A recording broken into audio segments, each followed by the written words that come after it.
받을 수 없는지에 대한 진실을 말하십니다. 하나님께 속한 자는 내 말을 들을 텐데 너희가 하나님께 속하지 않아서 내 말을 들을 수가 없다, 이 말씀을 하시죠. 누구에게 속했다고 말해요? 너희 아비 마귀에게 속했기 때문이다 라고 말하십니다. 자, 이게 듣기에는 굉장히 거북하죠.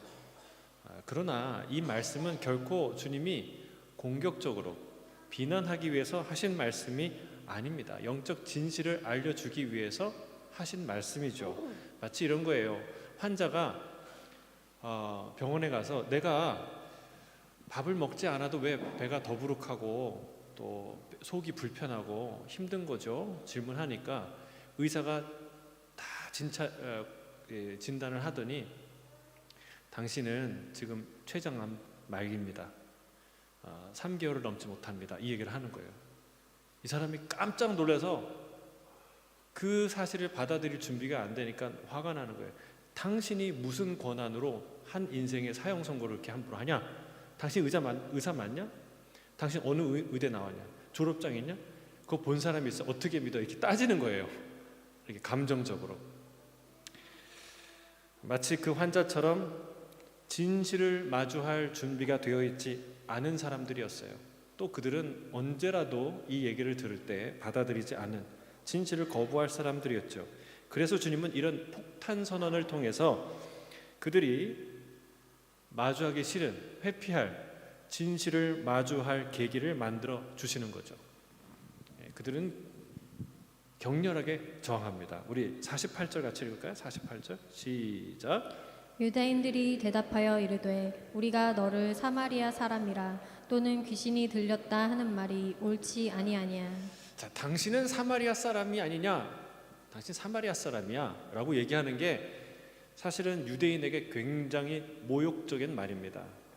아시다시피 사마리아인은 혈통적으로 그리고 종교적으로 이스라엘과 이방인의 잡종입니다. 그러니까 잡종이라고 생각해요. 그들이 믿는 사마리아 오경이 있는데 거기에는 십계명이 출애굽에 나온 십계명과 달라요. 이 말은 넣고 저 말은 빼고, 그렇게 아주 이단적이고 배교적인 집단으로 상종하지 못할, 상종해서는 안 되는 종류의 사람이다라는 말이에요. 그러니까 예수님이 그런 상종하지 못할 이단적 인종이고 그런 가르침을 우리에게 하고 있는 사람이라는 거예요. 영적인 사기꾼이라는 거죠. 이게 마치 얼굴에 침을 뱉는 것 같은 그런 수치스러운 말이었어요.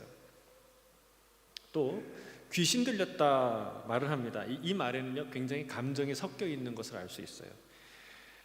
더 이상 들을 가치가 없는 헛소리다, 미친 소리다 하는 말이에요. 아마도 이것은 주님께서 앞서 너희의 아비가 마귀다, 너희는 너희 아비 마귀의 자녀다라고 한 말에 대한 감정적인 반응이자 예수님의 논리를 그대로 되돌려주는 말일 것입니다. 그들은 이렇게 생각하는 거예요. 아니, 혈통적으로, 종교적으로 아주 멀쩡하고 건전한 이 아브라함의 자손들을 마귀의 자녀라고 말하는 게 그렇게 모함하는 것이 마땅하냐? 너야말로 그런 헛소리를 하는 너야말로 귀신 들린 사람 아니냐? 귀신 뭐 눈에는 뭐가 보인다고 귀신 들려서 마귀만 보이는 거 아니냐? 이런 얘기를 하는 것이죠. 여러분, 이 말이 얼마나 무례한 말이면 예수님께서 이 말을 여기 처음 하세요. 너희가 나를 무시하는도다. 하나님의 아들이 예수님이 그런 말씀을, 너희가 나를 무시하는도다. 지극히 무례한 말이며 인신공격적인 말이죠. 과연 예수님이 그 당시에 조금이라도 저명한 율법학자였다면 그들이 이렇게 막 대했을까요? 함부로 인신공격적인 말을 했을까요? 주님이 혹시 유대의 왕이나 로마의 총독으로 오셨다면 어떻게 했을까요? 로마의 황제였다면 어땠을까요? 여러분, 그들은 고개도 들지 못했을 거예요. 입도 뻥끗하지 못했을 거예요. 실제로 로마 황제가 이런 모욕을 당했다면 그들은 당장에 가차없이 능지처참에 처해졌을 것입니다. 로마 황제와 비교할 수 없는 만왕의 왕께서 지금 그 수모를 당하고 계시는 거예요. 근데 여기서 우리에게 보여주시는 게 있어요. 우리 주님의, 우리가 사랑하는, 우리가 믿고 찬양하는, 따르는 그 주님의 놀라운 인격을 보여주세요. 자, 49절에서 50절 같이 읽겠습니다. 49절 50절 시작. 네, 나는 귀신 들린 것이 아니라 오직 내 아버지를 공경함이거늘 너희가 나를 무시하는도다. 나는 내 영광을 구하지 아니하나 구하고 판단하시는 이가 계시니라. 그러니까 주님은 흥분하지 않고 다시 한번 자신의 입장을 밝히십니다. 나는 귀신 들린 거 아니다. 나는 내 아버지를 공경할 뿐이다. 그래서 내 아버지의 뜻대로, 내 아버지의 보내심을 받고 이 자리에 와서 내 아버지의 말씀을 전하고 나는 그 길을 가고 있는 것이다. 나는 내 영광을 구하는 사람이 아니다. 그러나 내게 영광을 주시는 그 분이 계시다.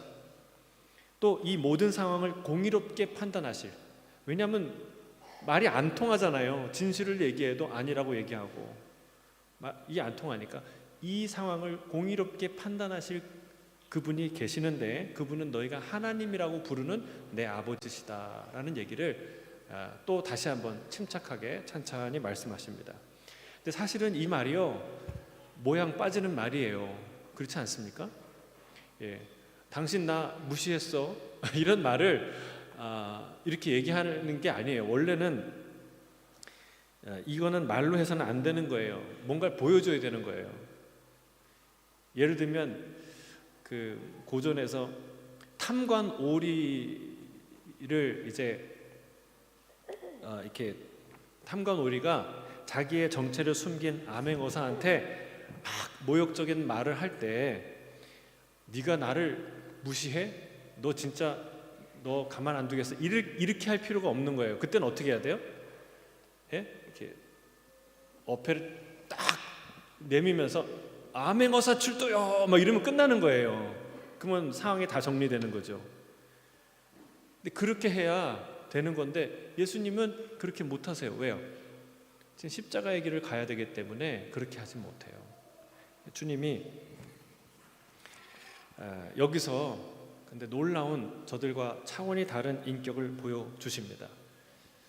그들의 수준에 맞게 맞서 싸우지 않고 말싸움하지 않고 주님은 저 고집스럽고 거칠고 무례한 자들을 향해서 매우 인격적으로 상대하는 걸 볼 수 있습니다. 여러분, 그 모든 과정을 가장 가까이서 전부를 지켜본 사람이 있어요. 베드로죠. 그가 베드로전서에 이렇게 고백합니다. 베드로전서 2장 23절 같이 읽겠습니다. 시작. 욕을 당하시되 맞대어 욕하지 아니하시고 고난을 당하시되 위협하지 아니하시고 오직 공의로 심판하시는 이에게 부탁하시며. 욕을 당하는데 맞대어서 욕하지 않는 거예요. 그리고 부당히 고난을 당하는데 그들을 위협하지 않으시는 거예요. 여러분 생각해 보세요. 여러분이 알 거 다 알고 능력도 있고 권위도 있고 힘도 있고 어마어마한 재력과 그런 게 다 있어요. 근데 여러분 무시하는 사람 그 무시를 다 듣고 계실 수 있나요? 다 하실 수 있는 것처럼 하시는데 여러분 못합니다. 여러분 우리는요 근본적으로 분노 조절 장애자들이에요. 제가 좀 과격하게 얘기하나요? 아니에요. 가인을 보세요. 가인. 여러분 가인이 열받을 일이 딱 하나 있어요. 뭐예요? 같이 제사를 드렸는데 동생의 제사를 받으시고 내 제사를 안 받으신 거예요. 근데 뭐 열받을 수도 있고 좀 마음이 상할 수도 있는데 그게 사람 죽일 일입니까? 도대체 그 분노는 어디서 온 거예요? 여러분 동생이 형 조롱한 게 아니에요. 제사를 다 드려놓고 애게 형 제사는 안 받으셨네 막 야유하거나 조롱하지 않았어요. 근데 그 분노는 어디서 온 거예요? 왜 동생을 죽이냐고요? 여러분 이게 죄예요. 죄. 분노 조절 장애는 어떤 한 사람만 겪는 게 아니라 죄에서 오는 거라는 거예요. 여러분 죄는 지극한 자기 사랑입니다.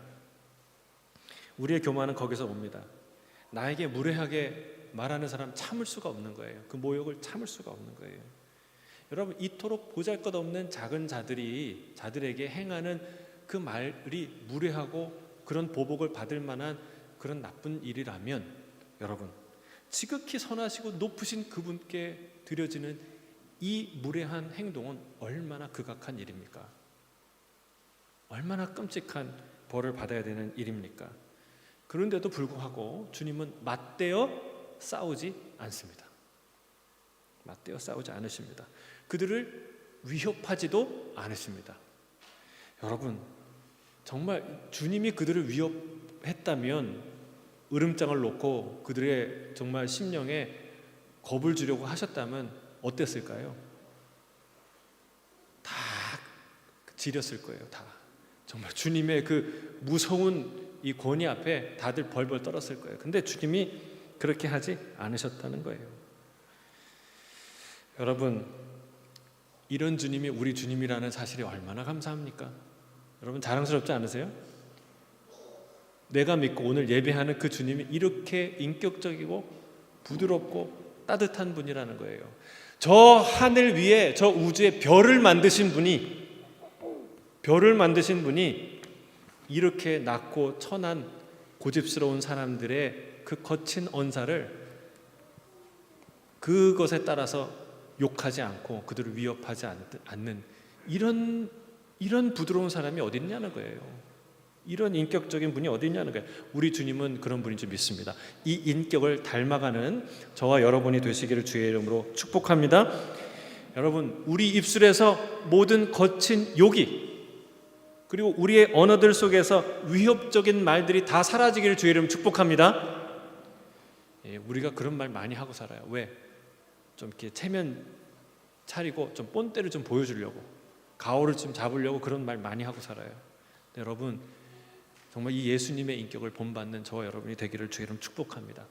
근데 어떻게 가능할까요? 그 비결이 여기 있어요. 비결이. 사도 베드로도 얘기했지만 예수님이 보여주셨어요. 어떻게 합니까? 말이 안 통하는 사람들한테 저주를 쏟아붓지 않고 팩트 공격하지 않고 뭐 해요? 그들을 공의로 심판하신 이에게 부탁합니다.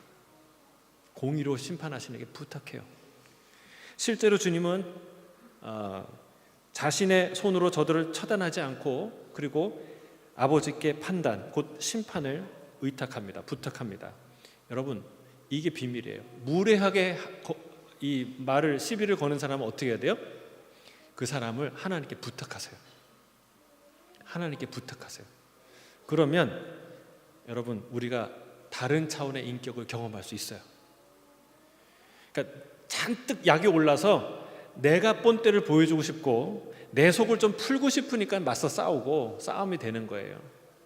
근데 우리가 그 무례한 자들을 하나님께 의탁할 수 있다면, 여러분, 우리는 다른 품격의 인격의 삶을 살아갈 수 있는 것이죠. 여러분, 무례하게 행동하는 주위에 사람들이 있습니까? 하나님께 다 맡기시길 주의 이름 축복합니다. 그럼 예수님처럼 말하고 살 수 있다는 거예요. 자, 51절 같이 읽겠습니다. 51절 시작. 진실로 진실로 너희에게 이르노니 사람이 내 말을 지키면 영원히 죽음을 보지 아니하리라. 자, 오늘 본문이 중요합니다. 그 중요한 이유가 뭐냐면 진실로 진실로라는 말이 등장하기 때문에 그래요. 그것도 2번이나 등장합니다. 여러분, 예수님의 말씀은 모두가 중요해요. 한마디 한마디가 다 중요해요. 왜냐하면 그분의 인격을 담았기 때문에, 그분 허튼 말 하는 분이 아니기 때문에. 그런데 그 말씀 중에서도 특별히 진실로 진실로 이 표현을 쓰는 말은 주님이 강조하시는 거예요. 우리도 진짜 중요해 막 이렇게 얘기해요. 내가 이건 진짜거든 막 얘기하고, 악수할 때도 그러니까 약속도 어떻게 해요? 그러니까 말로 하는 게 아니라 손가락으로 하고, 뭐 엄지도 지장 찍고 막 이렇게 앞으로 팍 하고 막 화이팅하고 막 이러잖아요. 내가 꼭 한다고. 근데 예수님이 지금 그러고 계시는 거예요. 얼마나 중요해요. 그러니까 예수님이 진실로 진실로 이 말을 언제 표현하냐면 여기는 의심할 여지가 없이 분명하고, 그리고 곧 실행된다는 의미를 담고 있을 때 이 말씀을 쓰세요. 예를 들면 이런 거예요. 베드로가 난 모든 사람이 예수님을 버려도 나는 결코 예수님 버리지 않겠습니다. 그럴 수가 없어요. 난 주님과 함께 목숨을 같이 하겠습니다 라고 얘기했어요. 여러분, 그 말이 허튼 말일까요?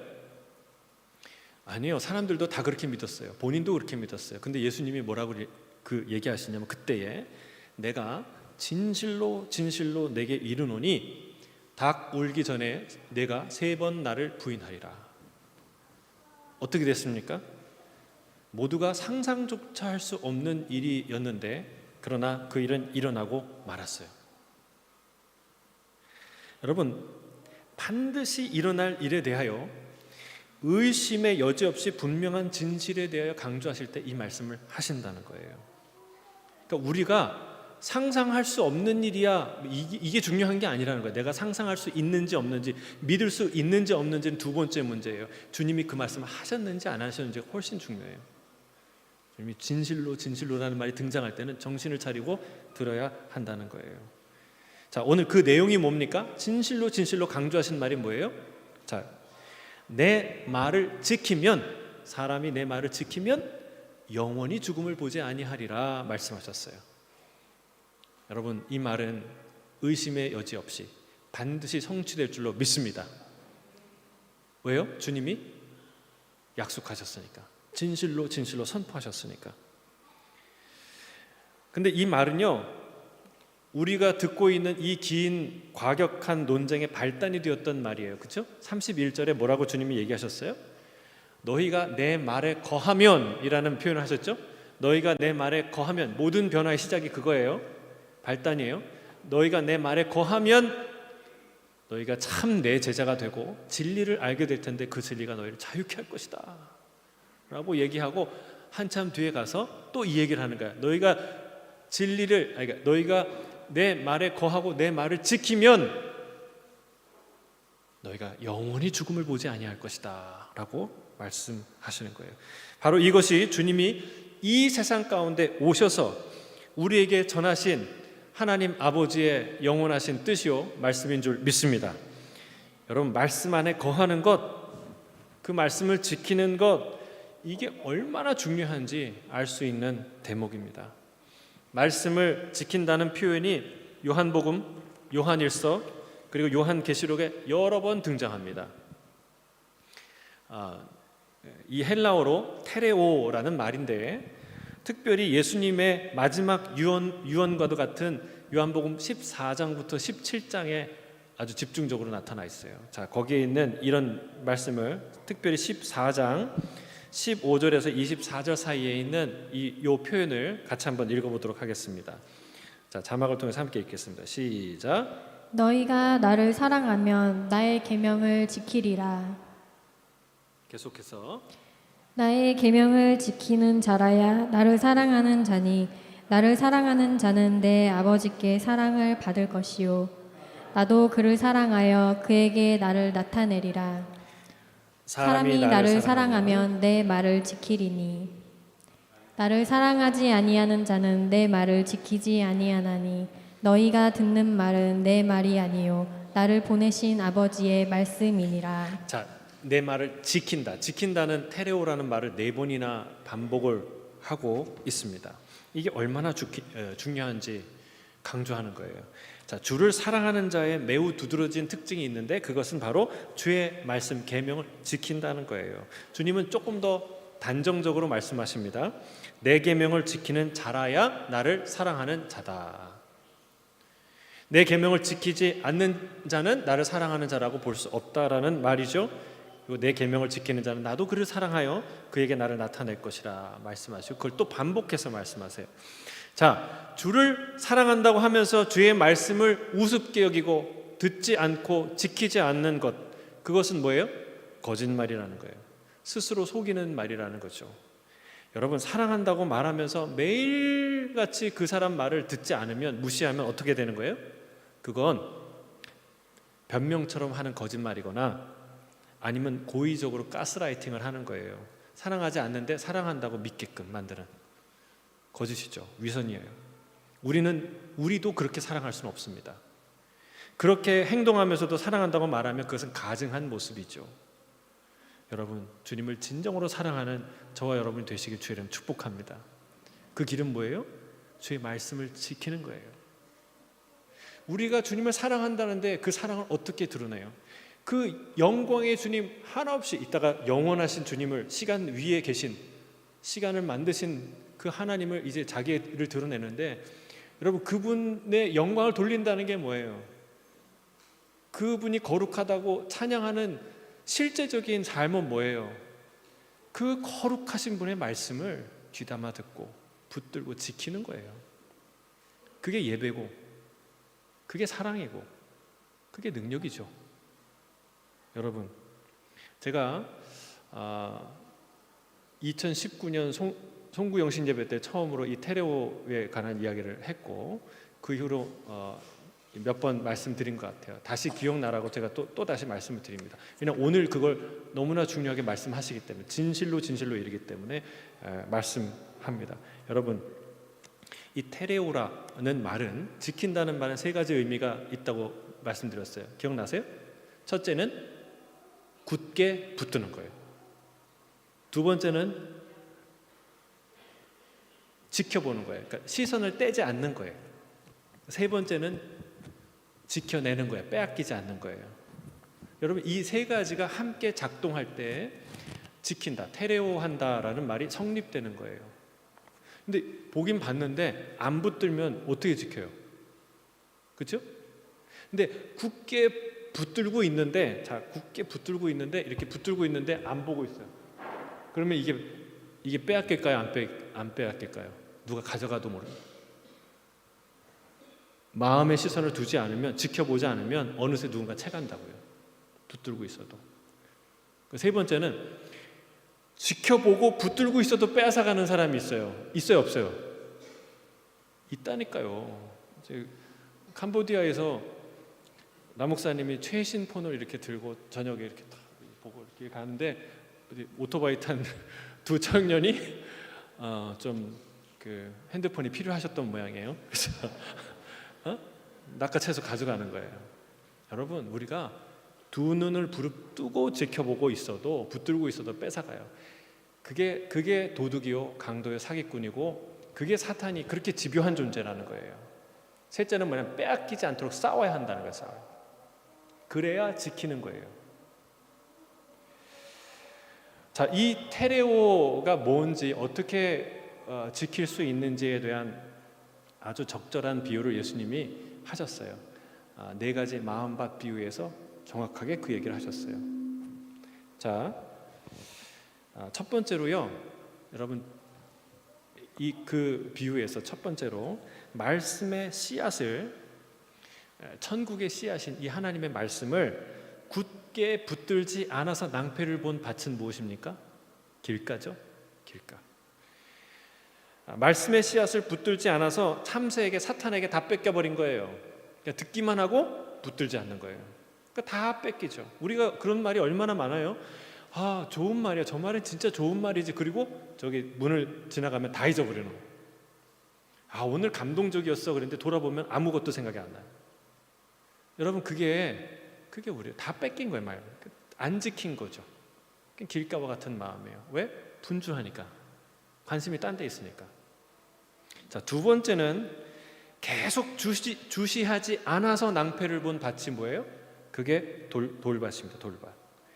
돌밭은 말씀을 받을 때는 즐겁게 받아요.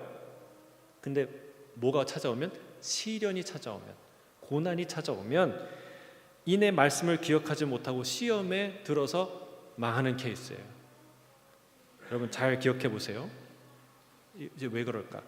자기에게 찾아온 시험이 너무 힘들어서 그 시험을 보느라고, 시험 치르느라고 시험 속에 빠져서 뭘 놓쳐요? 말씀에 시선을 두는 걸 놓치는 거예요. 그래서 그 시험 속에 들어가서 온통 내 머리와 마음이 시험으로 가득한 거예요. 그래서 시험에 빠지는 거죠. 근데 여러분, 중요한 게 있어요. 시험에 들수록 필요한 게 말씀이에요. 그때일수록 말씀을 봐야 돼요. 우리가 지금 베드로 전서를 큐티하고 있지 않습니까? 거기에 베드로 그 전서 후서는 뭐 읽어보셔서 알겠지만, 고난을 당한 자들에 대한에게 보내는 편지예요. 여러분, 고난 당한 자들에게 위로하는 건 참 어려운 얘기예요.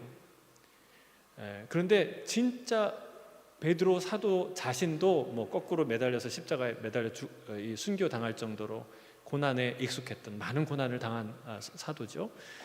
그가 편지를 쓰는 이 내용을 보세요. 제가 터키죠. 터키에 지금 튀르키예라고 하지만 거기에 이제 선교 여행을 간 적이 있는데 갑바도기아를 방문한 적이 있어요. 갑바도기아는 이게 바위로 된 좀 특이한 지형인데 지금은 뭐 열기구 타고 뭐 이렇게 그런 사진이 많더라고요. 관광지가 됐는데 거기에 뭐가 있냐면 카타콤이 있습니다. 로마에만 있는 게 아니라 세계 도처에 있는데 제일 유명한 카타콤 중에 하나가 거기에 있어요. 거기 지하 30m 밑에 이제 굴이 이제 시작되는데 제가 자료를 다시 찾아보니까 그 길이가 총 연장이 한 300km가 된다. 300km. 그 지하 세계가 300km. 별로 안 놀라시네요. 300km가. 차 타고 가도 300km는 몇 시간을 가야 됩니까? 300km예요. 근데 거기에서 발굴된 유골이 600만 구예요. 600만. 그러니까 여러분, 거기에서 태어나서 자라서 결혼하고 애 낳고 다시 거기서 죽는 그런 고난의 시간을 살아간 사람들이에요. 얼마나 사는 게 힘들었으면, 그리스도인으로 살아가기가 어려웠으면, 그리고 그 그리스도인으로 사는 것이 소중했으면 그 지하에서 살았겠어요. 일평생을. 600만이. 근데 그 시대에 필요한 말씀을, 영적으로 필요한 말씀을 쓴 게 베드로 전서죠. 거기에 고난받는 성도들에게 베드로 사도가 뭐라고 얘기하는지 아세요? 자, 베드로전서 2장 2절 3절 우리 같이 자막을 통해서 같이 읽겠습니다. 시작. 갓난 아이들 같이 순전하고 신령한 젖을 사모하라. 너희가 주의 인자하심을 맛보았으면 그리하라. 고난받는 자에게 뭐라고요? 뭘 사모하라고요? 신령한 젖, 하나님의 말씀이에요. 하나님 말. 뭐같이? 갓난아이 같이. 여러분, 우리가 시험 당할수록, 고난에 있을수록 더욱 우리가 사모해야 될 게 뭐예요? 도움의 손길이 아니라, 구호의 손길이 아니라, 어떤 인맥이 풀리는 게, 기회가, 행운이 찾아오는 게 아니라, 그때 제일 필요한 게 뭐예요? 말씀을 사모하는 거예요. 하나님 말씀을, 신령한 젖을 갓난아이처럼 사모하는 거예요. 너희가 주의 인자하심을 맛보았으면 그리하라 라고 말하고 있어요. 여러분, 현실 도피적인 삶을 살라는 건가요? 아닙니다. 말씀을 붙들어야 가장 그 현실에 적절하게, 용기 있게, 지혜롭게 대처할 수 있다는 거예요. 여러분, 어려울수록, 시련이 찾아올수록 말씀 붙들기를 주님 축복합니다. 세 번째는 뭐예요? 세 번째는 다 자란 말씀을 통째로 잃어버리는 케이스예요. 그 세 번째 밭이 뭐예요? 그런 경우가 가시떨기 밭입니다. 말씀의 씨앗이 잘 자라서 잘 무럭무럭 크는데 어느 순간 더 이상은 자라지 않아요. 열매를 맺지 못하는 밭이 됩니다. 주님은 그 이유를 뭐라고 설명하시냐면 이렇게 얘기합니다. 가시떨기에 뿌려졌다는 것은 말씀을 들으나 세상의 염려와 재물의 유혹에 말씀이 막혀 결실하지 못하는 자다라고 하십니다. 여러분, 이게 인지하지 못한 거예요. 방심한 거예요. 사단이 우리에게 어떻게 싸움을 걸어올까요? 시련을 통해서도, 거친 그 시련을 통해서도 우리를 깜짝 놀라게 공격하지만, 여러분, 염려와 유혹을 통해서도 공격한다는 거예요. 이게 제일 무서운 공격이에요. 은밀히 침투하는 게 전쟁 중에 제일 힘든 거예요. 전면전은 그나마 나아요. 여러분, 사탄이 염려와 유혹의 방법으로 영적 싸움을 걸어올 때 방심하거나 무기력하게 대처한 것입니다. 더 적극적으로 싸웠어야 합니다. 어떻게 해요? 말씀의 검으로 싸웠어야 돼요. 대적했어야 되는 거예요. 예수님처럼 사단이 시험하러 왔을 때 신명기 말씀으로 대적하지 않습니까? 그렇게 말씀의 검을 사용했어야 돼요. 염려와 유혹을 이기는 가장 강력한 무기가 말씀인 줄 믿습니다. 그런데 어리석게도 여러분, 염려와 유혹에 때문에 말씀의 무기를 잃어버리고 마는 거예요. 무장해제 당하고 마는 거예요. 여러분, 자신이 믿고 소중히 지켜온 말씀을 어느 순간에 마음의 손에서 놓아버린 거예요. 여러분 그렇게 되지 않게 되기를 주님 축복합니다. 끝까지 지켜내야 되는 거예요. 싸워야 된다는 거예요. 그 싸움을 피하면 이렇게 되는 거예요. 자, 마지막에 말씀을 온전히 지키는 자는 무슨 밭과 같습니까? 옥토죠, 옥토. 옥토는 말씀을 들은데 붙드는 거예요. 잘 간직하는 거예요. 그리고 그 말씀으로 기도함으로, 묵상함으로 그 말씀이 뿌리를 내리고 깊이 박히기 시작합니다. 시련이 찾아와도 그 말씀에 시선을 떼지 않고 말씀을 지속적으로 주목합니다. 또한 사단이 염려와 유혹으로 흔들 때 물러서지 않습니다. 말씀의 검을 사용하여 염려와 싸우고 유혹과 싸웁니다. 그게 바로 옥토와 같은 마음이라는 거죠. 말씀을 지켜내는 마음. 여러분, 말씀 안에 거하는 자, 말씀을 지키는 테레오하는 자가 어떤 축복을 받아요? 30배, 60배, 100배의 열매를 맺는 인생을 산다는 거예요. 여러분, 우리는 시험이 찾아오고 어려우면 제일 먼저 놓는 게 말씀이에요. 예배예요. 그렇죠? 근데 반대라는 거예요. 너희가 시험에 있을수록 제일 먼저 붙들어야 되는 게 말씀이에요. 그걸 지켜야 되는 거예요. 그거 안 지켜서 망하는 거지, 망해서 그걸 안 지키는 게 아니라는 거예요. 이 구약에도 그 같은 말이 있나 제가 찾아봤어요. 구약은 언어가 다르잖아요. 히브리어. 똑같은 의미를 갖고 있는 단어가 샤마르예요. 샤마르. 제가 이 말이 어디에 쓰여 있나 찾아보니까 시편 121편에 여러분 불과 8절이에요. 불과 8절. 근데 거기에 5번이 등장합니다. 이 샤마르, 테레오라는 말이 여러분 아마 다 아실 거예요. 나의 도움이 어디서 올꼬, 그렇죠? 내가 산을 향하여 눈을 들리라. 나의 도움이 어디서 올꼬? 천지를 지으신 여호와에게서로다. 이 찬양이거든요. 거기 5절에 이렇게 나와 있어요. 같이 한번 읽어볼까요? 시작. 여호와는 너를 지키시는 이시라. 여호와께서 내 오른쪽에서 내 그들이 되시나니. 하나님이 우리를 테레오하는 분이라는 거예요. 지키시는 분이다라는 거예요. 그때 사용한 말이 지키다는 거예요. 어떻게 지키십니까? 첫째로는요, 우리를 붙드십니다. 한 번 도와주는 도움의 손길이 아니라 나는 내 하나님, 너의 하나님, 나의 하나님으로 계속해서 말해요. 나는 너의 옆에 딱 달라붙어 있겠다는 거예요. 널 놓지 않겠다는 거예요. 그렇죠? 자, 두 번째는 뭐예요? 눈을 떼지 않으세요. 어느 정도? 밤에 잘 때에도. 여러분, 잘 때에도 주님은 우리를 지켜보시는 줄 믿습니다. 우리가 의식하지 않는 그 순간에도, 지금 이 순간에도 주님은 눈을 떼지 않는다는 거예요. 누구한테? 나한테서 시선을 떼지 않는다. 자, 그리고 세 번째는요, 빼앗기지 않는 분이에요. 빼앗기지 않는 분. 낮의 해가 너를 상하지 않게 할 거다. 밤의 달이 너를 해치지 못하게 내가 너를 막아낼 것이다. 그리고 너의 출입을 영원까지 지킬 거다. 주님 말씀하세요. 할렐루야. 여러분, 이 얼마나 위로가 되고 힘이 되는 말씀이에요. 그렇죠? 테레오라는 말은, 샤마르라는 말은 그렇게 사용하는 거예요. 주님이 우리를 지켜주실 때. 여러분, 우리가 하나님을 지켜드릴 수 있나요? 그렇게는 못하죠. 그러나 우리는 그분의 말씀을 지킬 수 있습니다. 그분의 말씀을 지키라고 주님이 명령하세요. 우리가 그분의 말씀을 지키는 것 같지만 실은 우리가 지킨 그 말씀이 우리를 지키는 줄 믿습니다. 여러분, 지혜자가 말합니다. 우리가 읽고 묵상하고 암송한 그 말씀은 우리가 다닐 때에 우리를 인도할 것이고, 우리가 잘 때에 우리를 보호할 것이고, 우리가 깰 때에 너와 더불어 말할 것이다 말씀하십니다.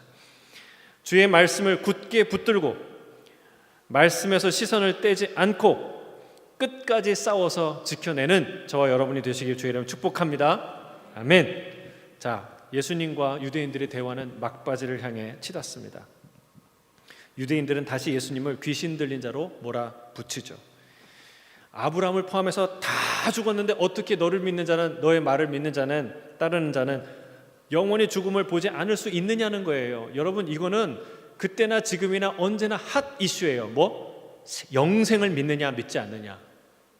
여러분, 영생을 믿으십니까? 예수님이 주고자 했던 약속이 이것 때문에 십자가를 지셨어요. 예수님이 우리에게 하신 말씀, 약속한 게 바로 영생이에요. 영생. 이게 믿어지지가 않아요. 이들도 계속 그것 때문에 얘기를 하는 거예요. 예수님이 육체의 죽음을 부정하신 건가요? 예수님도 십자가에 죽으셨습니다. 그렇죠? 육체의 죽음을 부정하는 것이 아닙니다. 죽어도 사는 부활을 뜻하는 거예요. 의미하는 거예요. 또 육체의 죽음보다 더 두려운 두 번째의 죽음, 곧 영원한 죽음에서 건짐받는 구원을 주님이 말씀하시는 것이죠. 그래서 그들은 다시 묻는 거예요. 내가 아브라함보다 크냐? 그리고 지금까지 죽었던 모든 선지자들보다 크냐? 그럼 너는 너를 누구라고 하느냐? 주님이 뭐라고 얘기하시냐면 아브라함이 나의 때를 볼 것을 즐거워하다가 보고 기뻐했다라고 말씀합니다. 자, 유대인들이 이제 마지막 질문하는 거야. 네가 50살도 안 됐는데 아브라함을 보았다는 게 말이 되냐? 너 귀신 들린 거 아니냐? 이 말을 하는데 예수님이 이렇게 얘기해요.